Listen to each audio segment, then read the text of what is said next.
back to The Apex, a weekly conversation with the titans and tastemakers of the automotive world. This week, our guest is Rémi Dargegen, one of the best-known photographers in the classic car world, with an enviable client book featuring the likes of Porsche, Lamborghini and Bugatti, as well as countless iconic photo shoots for some of the most prestigious motoring magazines on the market to his name. It's no exaggeration to say that Rémi's work is one of the touchstones for modern automotive photography. Rémi, welcome to the show. I don't know what to say after that introduction. that's pretty impressive to hear that. Well, we always try to. I'm give not you a good used one. to that, but I'm very pleased. So thanks a lot for all these very positive comments and yeah, my pleasure. So just to begin, let's go back a bit. And could you tell us the story of how you found photography? Did it come at the same time as the passion for cars, or did it come before? Well, actually, no. The passion for cars was the beginning. Mm-hmm. I have two very, very early memories. I think the very first one was when I was maybe 6 years old, something like that. Mm-hmm. A friend of my parents was quite wealthy, and so back in the 80s, he had a Ferrari Testarossa. Mm-hmm. And very close to where my parents lived, there was every year a small, not so small actually, but a classic car and let's say sports cars meeting during a weekend. And once he invited us and told us, "Yeah, I'm going there with a Ferrari. You should join us. It will be nice. It will be cool," and so on. So we went there, and in the city where the meeting was a Ferrari dealer. And at that time, the Ferrari network was quite small, and he was responsible for pretty much the whole east of France. And so he was quite important. And he gathered like maybe 40 Ferraris for that event every year. So it was really impressive because back in the 80s, Ferraris were quite rare cars. Mm-hmm. And so my friend told me, "Okay, no, there is the Ferrari parade. Come with me. You will sit in the car and enjoy." So imagine you are 6 years old. You are sitting in the Ferrari Testarossa. And actually, I couldn't see anything because you were sitting so low in the car. Mm-hmm. I just remember the noise of the flat 12 at the back. Uh-huh. Just seeing the trees through the windshield going very fast. And that's it. And we finished the parade and I thought, my God, what is that? Wow. So that was the very first experience. And I think maybe 2 years later or something like that, we went to Venice with my parents, to Venezia in Italy. Mm-hmm. And once I saw in a shop window a model of 250 Testarossa. So something very, very specific. And actually something you're not particularly interested in when you are 8 years old, because normally you are interested in F40 Testarossas, whatever, something more modern. Mm-hmm. And I told my parents, could you buy me the Ferrari Testarossa, the 250 Testarossa? I love the model. So it was a very basic one, the ones from Burago. So yes. I wouldn't say poor quality, but the quality of the 80s. Standard, yeah. Very average. And my parents were not at all the kind of people to buy something when the kids asked for it. But for once, they said yes. And we came back from Venezia with the 250 TR. Mm-hmm. And I think it's at the beginning, at the origin of my passion for Ferrari first, for Ferraris from the 50s. Mm-hmm. And more generally speaking, for classic cars. Mm-hmm. Wow! So that's thank God they brought you that little car. And so where did the photography come? Was it kind of a child thing as well? Well, that meeting, close to my parents' place, I always took a very small, very basic camera to bring back some pictures. But a few years later, we had a concours d'élégance in France, in Bagatelle, so in Paris, in a wonderful garden in the Paris surroundings, and it was organized by Louis Vuitton, and it was the top of the top. But so it was like I would say mid-90s, something like that. At that time, classic cars were still for a very small,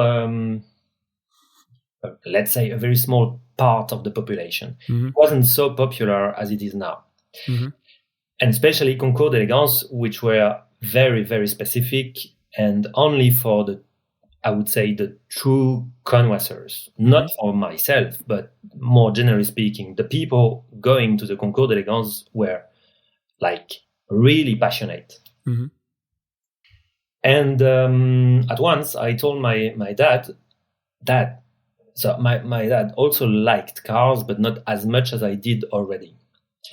I told him, would you like to come with me to Bagatelle? Because the concours looks amazing in the magazines, on the reports and so on. I would love to go there. And he told me, yeah, okay, why not? We can go there together and spend one day in Paris, and then we come back, and that's okay. I told him, okay, so let's do that, but I want to bring some pictures back with me. So my dad had a good camera for the period, well, from the late 70s actually, that I still have with me here, and he explained me how to change all the settings of the camera, how to change the film, and so on, because there was no digital at that time. What kind of camera was it? What kind of? It was a Canon AE1. So he explained me everything. I went to the photography shop to buy a few rolls, a few films, and there we went. Obviously, I used all the films, and I didn't have enough. And I developed them as the small films, not print on paper. Oh, the negatives. Yes. Yeah. Well, no, the ones you can project on a bigger screen. Yes, the slides then. Yes, the slides, exactly. I always did slides because it was cheaper. And every time, so you needed some time to develop them. And every time, something like a week after or 10 days after, we had a sort of show at home and viewing all the pictures. So they were like, I don't know, 100, 120 or 150, I don't remember. Yeah. And we were having a look at all of them, at everything, and it was cool because it brought back some good memories of like 2 weeks before.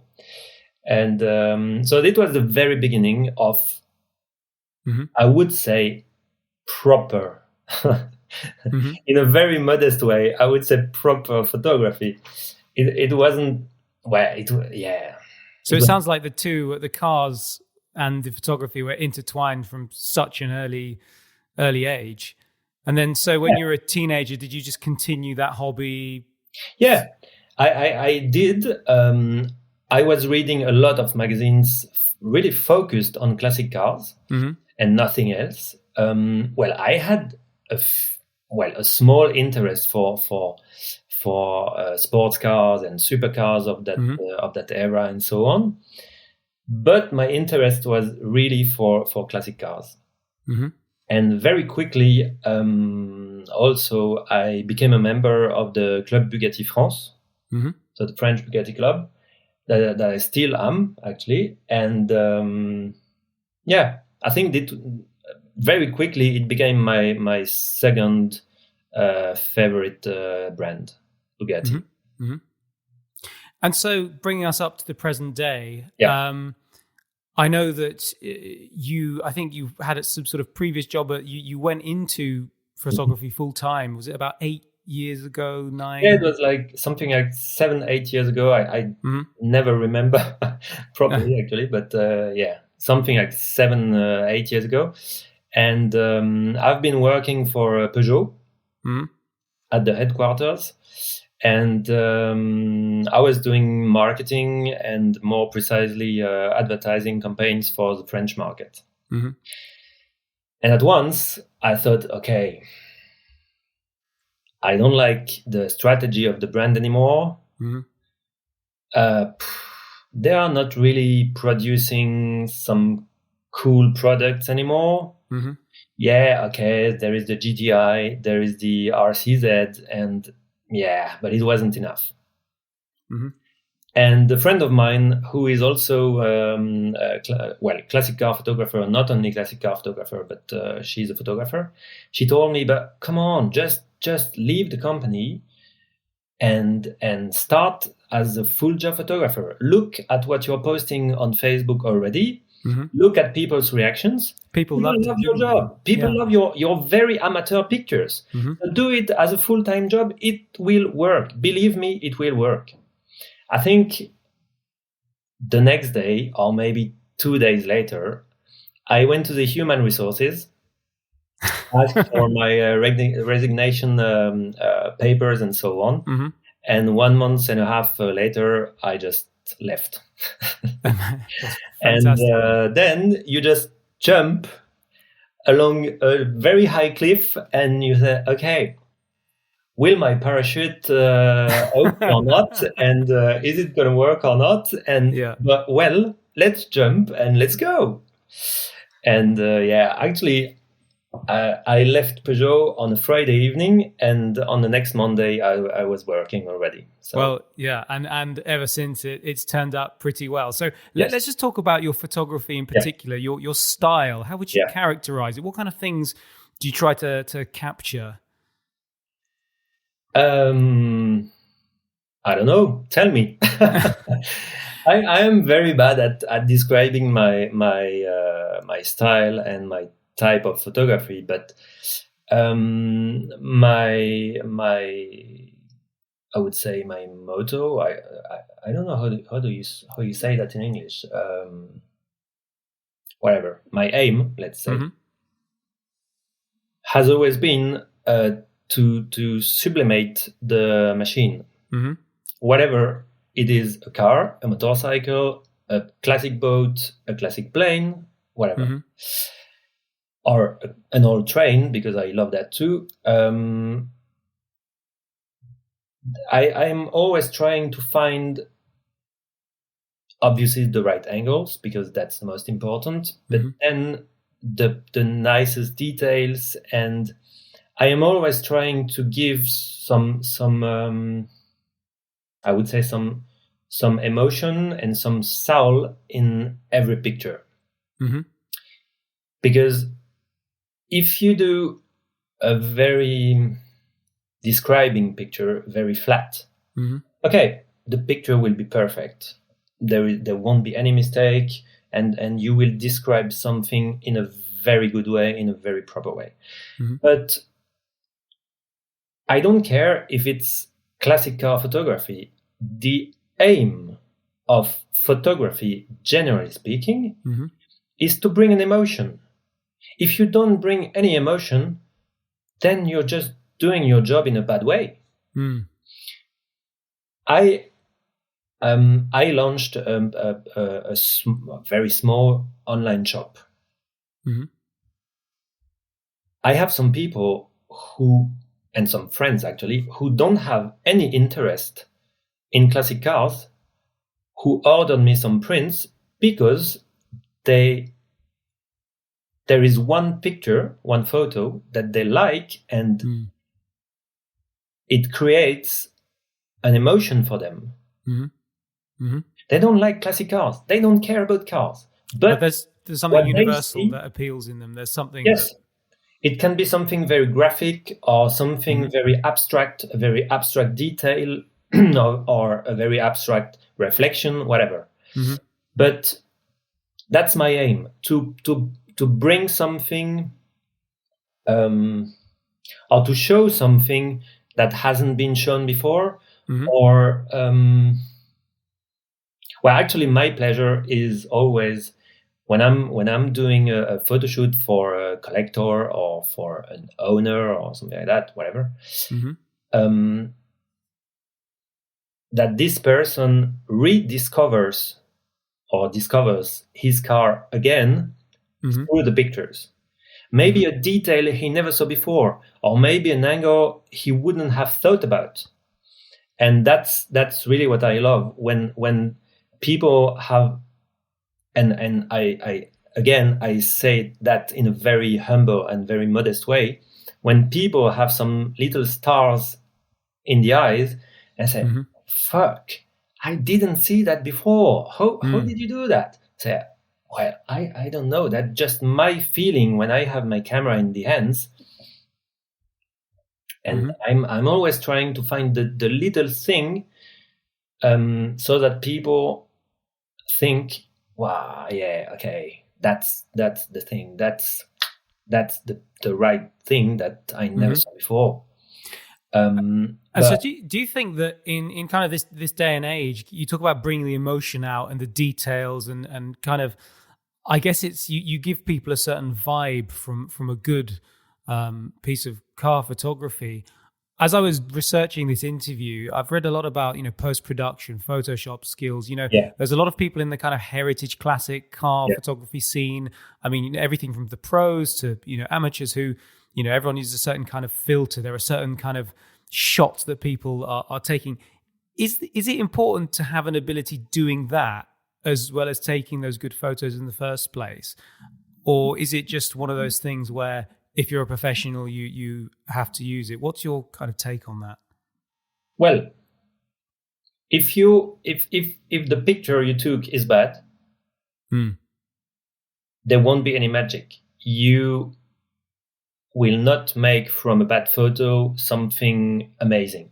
Mm-hmm. So the original picture has to be good anyway. Then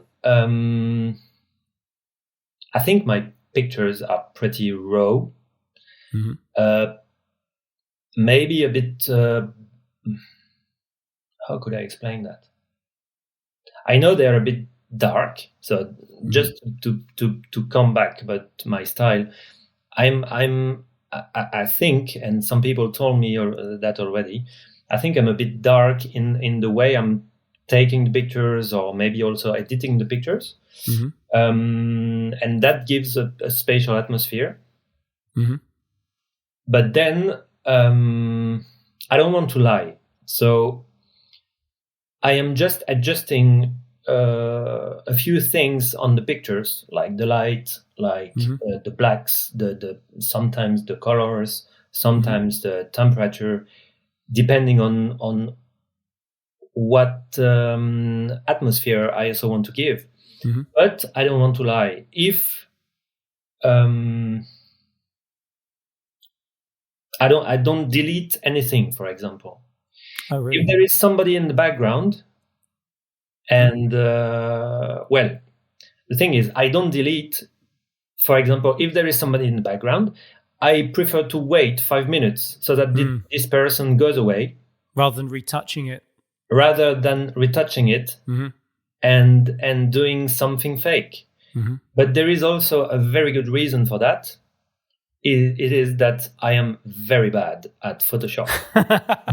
So I have a lot of patience, and then I'm done with Photoshop, Lucky you. Yeah, absolutely. Yeah. Well, that's a great answer. I mean, speaking of the photo shoots, you've traveled all over the world. Obviously, you've done some spectacular shoots. I mean, there's the few that I'm thinking of, but I wanted to ask, what were your favorite photo shoots, your memorable cars, the ones where you had to take a step back and go, wow, this everything has come together today?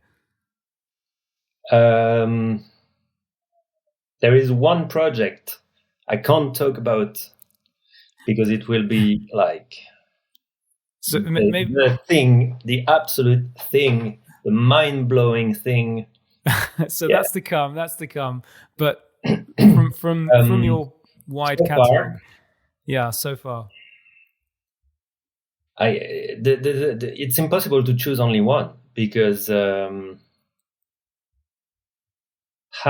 God, I would maybe have a top 3. Yeah, by all means. Right? By all means, like we love hearing about it. So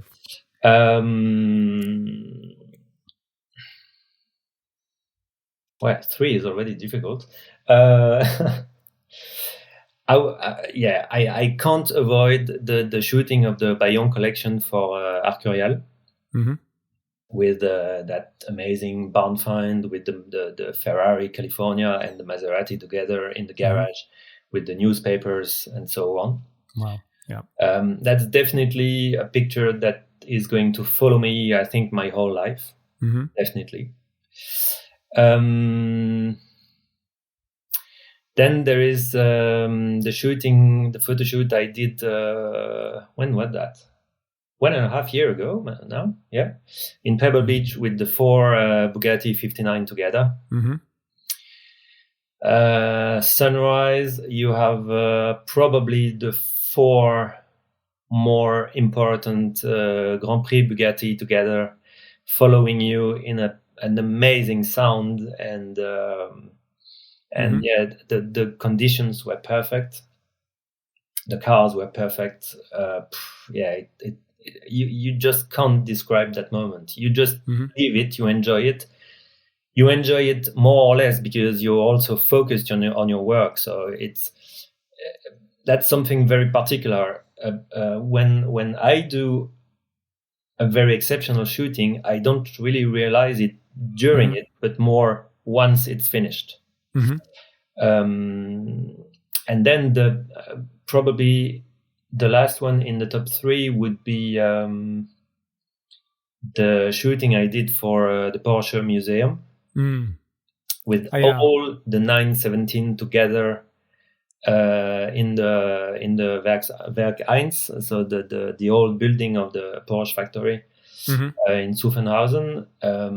Was that in Classic Drive? I think I remember seeing that shoot. Yeah, it was 2 years ago. It's like a dream kind of toy box. You just can't imagine it. You have all the mechanics pushing the 917 one by one in the courtyard and assembling them, and I was the only photographer on site. So I said, okay, so I have 11 of one of the most recognizable and one of the most important race car in the world. I have 11 of them just for me for one day.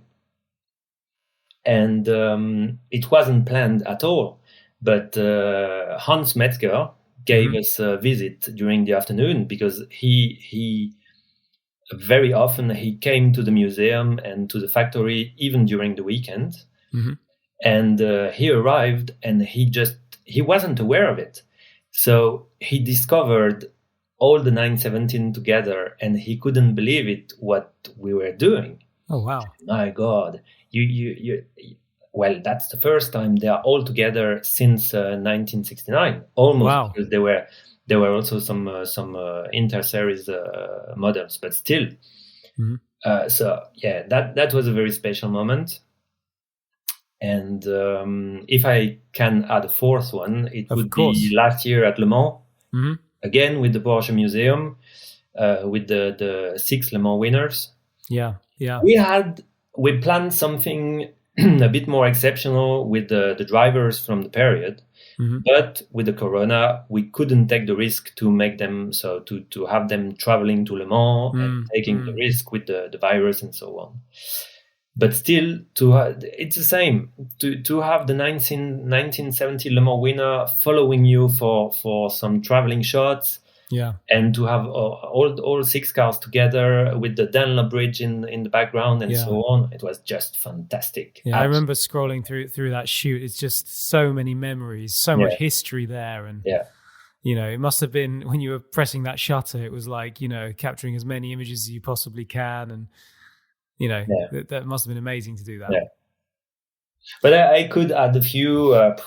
I told that already a few times, but also the Ferrari 166 Mille from Agnelli in the very early morning in Milano.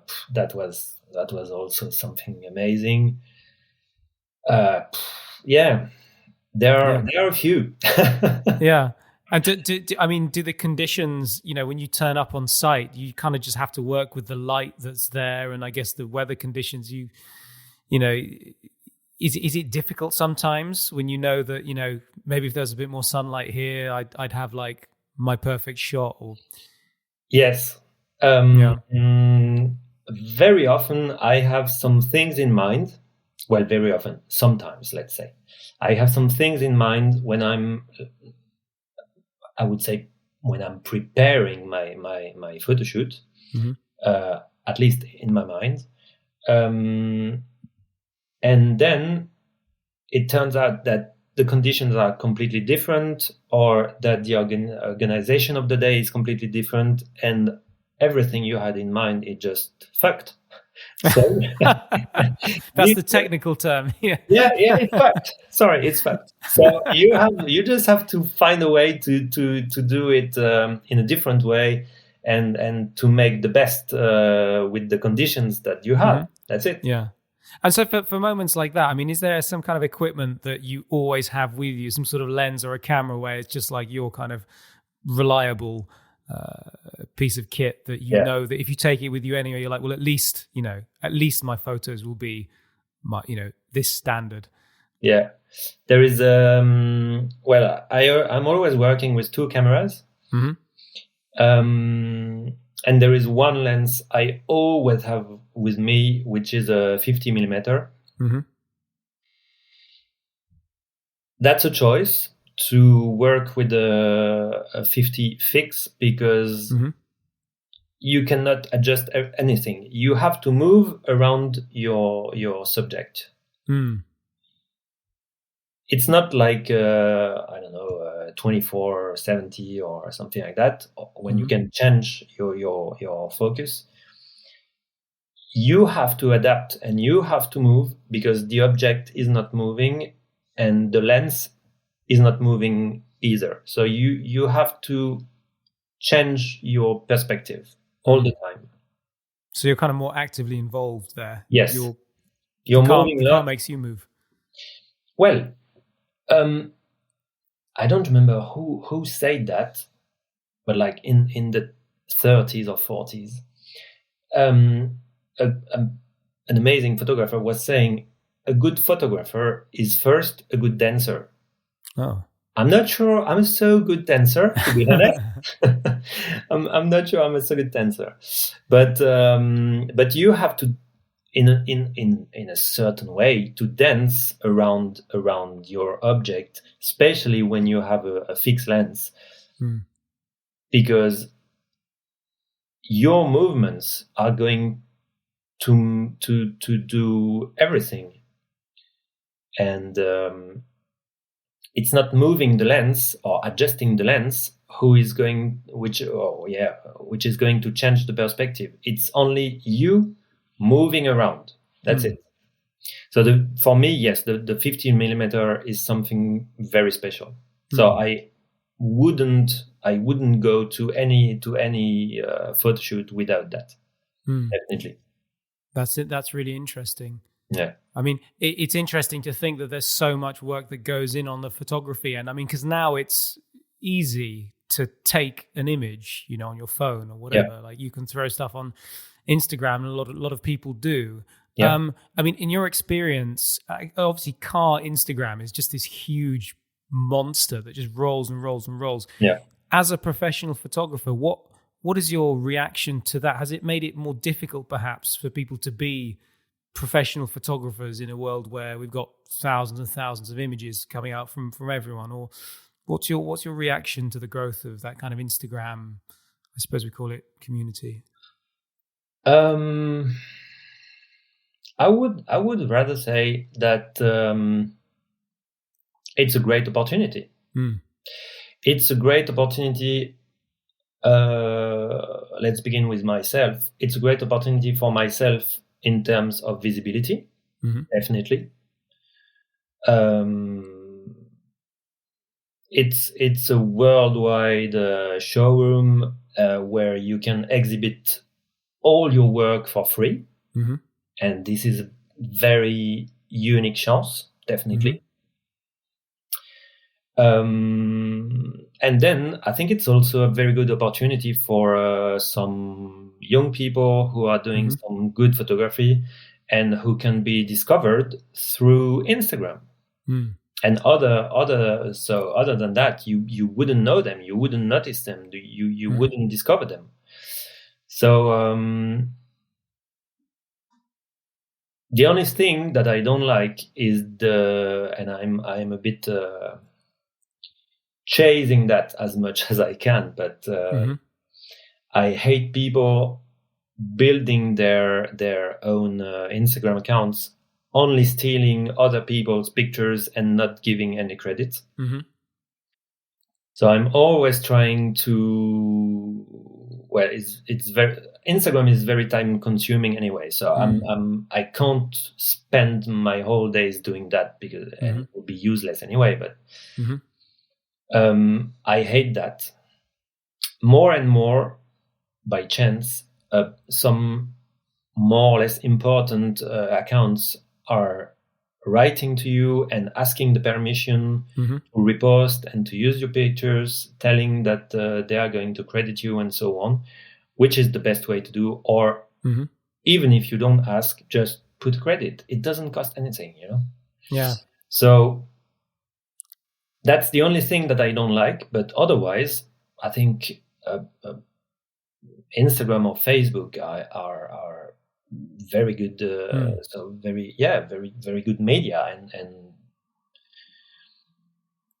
you today in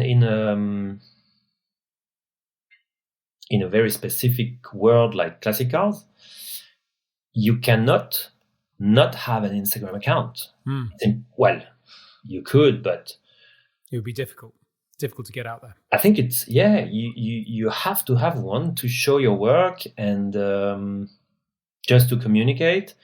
And another aspect which is very important for me is just to share, because to do the pictures for my customers is obviously something very important, but also for the people who love classic cars. I don't care to keep the pictures for myself. I want the picture. I want the people to enjoy the pictures.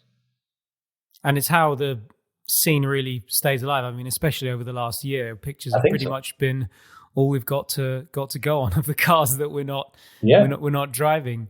So speaking of cars, I mean, do you manage to find time to drive or collect any classic cars? Is there something you've got in your garage, or can you tell us a bit about your car life as well? Time is a difficult question. Well, not since last year, because our weekends are a bit weird.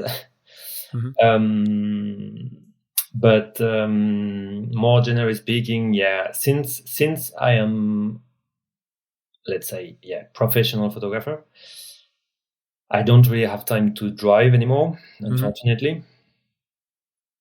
But I have a classic car in my garage. Yes.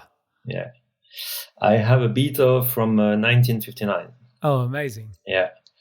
And I have had some other Volkswagen before. I have had a split bus, so a split window bus. But a pickup, so something very special. Oh, wow.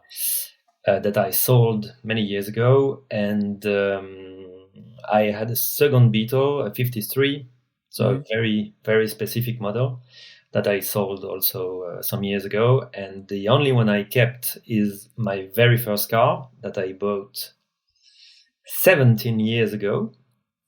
So my first car, my first classic, and I still have it, but I am selling it. Oh no. Yeah.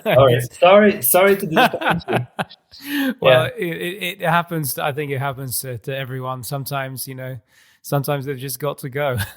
Yeah, I think it's been 17 years. I've done many things with it. Well, don't think about the bad things, yeah? Okay. I traveled a lot with it. I went to Corsica many times. So I went to many VW meetings in Germany, in England, in Switzerland, pretty much everywhere. And I think it's just the right time to for someone else to enjoy it, and for me to maybe to buy something else, or to just take some time to think about what I really want, or I don't know. But I already have something in mind to replace it. So Will it be another Volkswagen? No, you say that now. Something a bit faster. Oh yes, well we're all in favor of that. Yeah. No. My dream car, which is also something very very modest, actually, in terms of budget, would be a Healy 104. Ah, interesting. That's a very good choice. I love that car. Yeah, definitely. Oh yeah. Yeah, with a nice patina, a nice color. I would love that. We'll watch this space. Watch this space. If we spot one, we'll give you a call. Please do. so Remi, we're coming up to the end of the interview, so I have a few quick fire questions for you just to finish off. The first one is, what advice would you give to someone who wants to take good car photos? What's the one or two things that you have to remember if you're just an average Joe with your little camera at a car show? Be kind, be humble and modest, believe in yourself, and if it's your passion, just do it, because we only live once, and life is very short, and there is no time for regrets, definitely not. And the decision I took 7-8 years ago, I never regret it, never. For sure, there are some times which are a bit more difficult, like since a year. Well, since a year. Specifically, the first lockdown a year ago. But even in the difficult times, you know that you and nobody else, you made that decision. That's your responsibility. And the more difficult times are part of it, so you have to cope with it and you have to accept them. So I never regret it, never ever. Well, that's good to hear. Just follow your dreams, follow what you think is the best for you, and just do it. Yeah, that's it. Brilliant. Definitely. So the second quickfire question is, what is, and let's assume that things are now going to come back into action, what is your top motorsport event in the calendar, the one you always look forward to going to photographing at, and just being at? Motorsports. Well, motorsports, classic could be classic cars, could be anything with cars involved. Can I also have a top 3? Yeah, of course. Well, that's my interview. I say what I want. Absolutely. If I can choose a concourse, it would be Villa d'Este, because the atmosphere there is so special. The location is just unique. Motorsports, Goodwood Revival. Obviously. Thank you. I'm not so original, sorry, but I'm very much into the 50s, also in my everyday life. So going there is just like, finally, I am in the right era. Finally, just for 4 days, but still. So that's quite a relief to be there, in a way. And then the last event would be something more like family atmosphere, but something which is more and more popular year after year, and something very French. It's a Journée d'automne. There are many people following the account on Instagram, and that's also where, that's also the people organizing it. But it's a completely different concept. It's more like a weekend with friends, actually. So very, very relaxed, very family atmosphere, very friendly atmosphere, and completely different from anything else. And just for the anecdote, the CEO of Lange und Söhne is coming to the event now, and many times he told us, I think that's the event I like the most, because first, it's completely different. Then he has no obligations in terms of partnership or sponsoring or anything. He just enjoys it. And I think he summarizes the event the best way. You just come and enjoy, and that's it. Yeah. So it's different, but yeah.